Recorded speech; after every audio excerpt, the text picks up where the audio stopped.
Welcome to this CPD session on learners' contexts, which is one of a set of sessions on teaching vulnerable learners, learners on community orders and learners on probation. This programme is the result of collaboration between the City and Guilds Centre for Skills Development and the Centre for Education in the Criminal Justice System, part of the Institute of Education, University of London. After completing this session, you'll be able to understand common contexts and problems for learners on probation or community sentences. You'll be able to reflect on the implications for teaching and training and for continuous professional development. Firstly, in this session, we will run through the principal features of learners' lives that need to be taken account of in teaching and learning. Finding time to learn is often a challenge for learners in the community. The lives of many learners in this cohort are unstructured, turbulent and unpredictable. This has an impact on learners' ability to engage with their education, the time they can devote to it and their chances of success. It is therefore important, as far as possible, to find a time for learning and training that will work alongside learners' schedules. This doesn't mean learners can't be expected to make a commitment to their education and training, but expectations and commitments must be realistic and compatible with what learners are actually capable of. At the same time, those offender learners who are at the right time in their lives are able to engage successfully in learning. They can build on this success and on their increased confidence to plan significant changes in their lives. Many learners will have known failure and disappointment in formal schooling and will often require more than a short course to improve confidence and belief in themselves. This is a big challenge for practitioners. Learners often need to be encouraged to move away from an everybody is rubbish attitude towards thinking of themselves as learners with the potential to grow and succeed.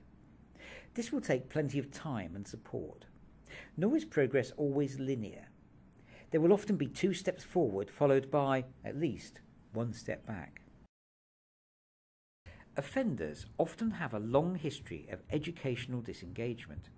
This may be due to detachment from mainstream education, educational underachievement, and any negative impact of a custodial sentence. Many offenders attend drug treatment centres as a condition of probation. Their first priority is likely to be managing and overcoming drug addiction. This creates the potential for educational programmes to complement health-related programmes. For example, an education programme could support a drug treatment programme by providing support with organisational and time management skills. It is worth knowing about the general profile of learners' skills and qualifications. In some respects, this profile is what you would expect, but there are also some surprises. Unsurprisingly, about 85% of offenders in the probation services caseload have low educational attainment, learning difficulties and problems expressing themselves or understanding what is said to them. Many offender learners do not have English as their first language, and some members of this group may already be highly educated, with learning needs specifically related to improving their levels of English. These learners will need ESOL provision, English for speakers of other languages, in order to maximise their potential. On the other hand, a 2011 survey of offender learners in the community found that a significant number were educated to GCSE level. Some had A-levels and vocational college qualifications, and several went on to pursue undergraduate degrees. So what are the implications of learners' contexts for your own teaching practice? Finding out about learners' lives is not easy. It takes time and there are ethical issues, for example, knowing what it is appropriate to discuss, and it requires sensitivity, knowing when to continue or stop a conversation, for example. Practitioners need training to understand the sensitivities associated with teaching people for whom there are likely to be issues arousing suspicion or hostility. We will return to this later. Being positive and open are priorities for any teacher or trainer in this context, and it is just as important not to focus on learners' weaknesses, what they are not able to do well. It's equally important to be open about why information about people is helpful and how it will be used and recorded. Many offenders are repeatedly required to provide personal information without being given any reason and may be suspicious about the prospect of any further intrusion. Time is critical to developing a trusting relationship with learners. Many learners may prefer to talk about themselves only as trust begins to develop, rather than at the outset of any program. Agendas for learning should be flexible and responsive to the changing circumstances and needs of learners, and this also applies to settings which offer formal and structured learning. Flexibility helps learners build confidence and trust, and this in turn helps them to complete courses. Creating and maintaining a safe environment is equally important for learners and practitioners. It is essential to have clear rules which are agreed upon at the outset of any program and fairly and consistently applied. Rules may include a prohibition on all drink and drugs and time out for dealing with anger. A safe environment also offers a structure and focus to the day, new networks of support which may extend into other areas of life, someone to listen to fears and anxieties, and help with any practical difficulties. Working individually, identify the most important factors that make for a safe learning environment. Spend 5 to 10 minutes considering the biggest challenges to creating and maintaining this environment.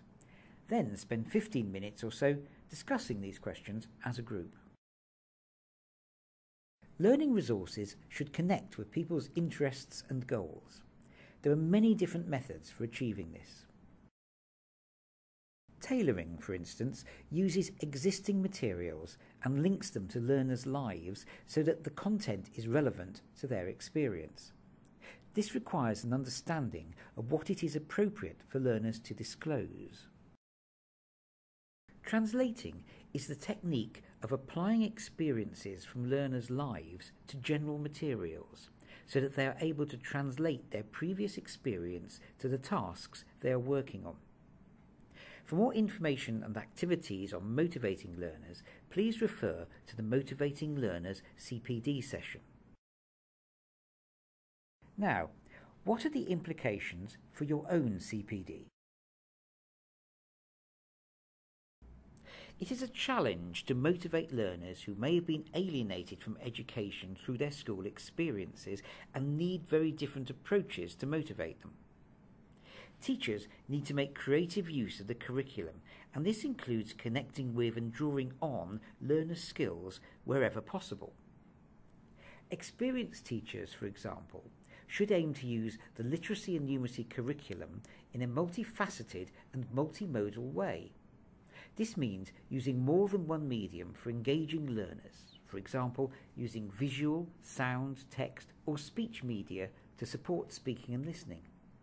It also means using ICT when this is possible as an alternative means of providing information and engaging learners in interactive tasks. Practitioners should be trained not only in their subject, but also in how to work with groups of learners who face many barriers to learning and employment. In other words, practitioners need to be able to develop trusting relationships and to know how to do that with patience and understanding. They also need to know how to use and develop informal styles of teaching, which will often appeal to learners for whom more formal methods are associated with a poor experience of schooling. This requires training staff in getting to know people as individuals, staff being able to understand their learners' circumstances, including what it is and is not appropriate to know about learners, and developing a dialogue about how and whether literacy, numeracy and ICT learning fit with the context of learners' lives. Look at learners' contexts' interactive tasks. Which of the tasks would you be able to use or not use with learners who are on probation or in prison?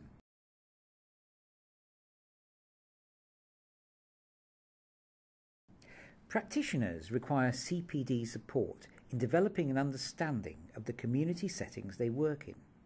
This includes understanding local labour market needs, skills shortages, and emerging employment opportunities. Therefore, the planning that takes place before literacy, numeracy and ICT provision is introduced should include some dialogue with personnel who have a detailed understanding of the profile of the local labour market. Some of the most important work in community settings may take place outside officially structured time. Informal social interaction may underlie and support much of what takes place formally. The formation of peer groups among learners should be supported, and more generally, opportunities for informal learning outside the formal structured learning environment should be encouraged. There are often features of people's lives, such as violence and substance abuse, which may not be obvious in the learning setting. Through CPD training, teachers can become equipped to respond to unexpected changes in learners and to know what to look for as signs that learners may be under particular stress or pressure. Learning tasks should be negotiated around people's everyday needs. Practitioners need time to reflect on and respond flexibly to the circumstances of the people they're working with. Practitioners also need time to reflect on the learning styles and tasks that are best suited to people's needs and profiles. This requires that practitioners are supported to develop into being reflective practitioners. Learners' goals should be clearly identified at the outset of a course or programme. Learners need to know what they are aiming at, and having a set of realistic and challenging goals is motivating. Practitioners should know how to consult with learners about their goals and recognise the small steps that contribute towards achieving of those goals. Practitioners should be encouraged to recognise and reward small positive steps. Examples might include the introduction of a new routine into someone's day, attending regularly and on time, and the gradual development of self-confidence. Emotional and social aspects of learners' lives should inform teaching and learning. This includes knowing how to respond to aggression, anxiety and stress, and also to any indiscipline in the classroom. Responding to these issues requires a certain level of emotional literacy, people management and personal skills, as well as subject-specific knowledge. Many practitioners are not trained in how to respond to sensitive and complex issues. The following activity is designed to encourage a group of practitioners to reflect on these issues. In a group, discuss what is appropriate professionally in the way of creating and maintaining boundaries between teachers and learners. How to respond to a learner who is persistently disrespectful to a teacher or trainer. How to strike a balance between responding to one student with multiple needs while also giving adequate attention to their peers.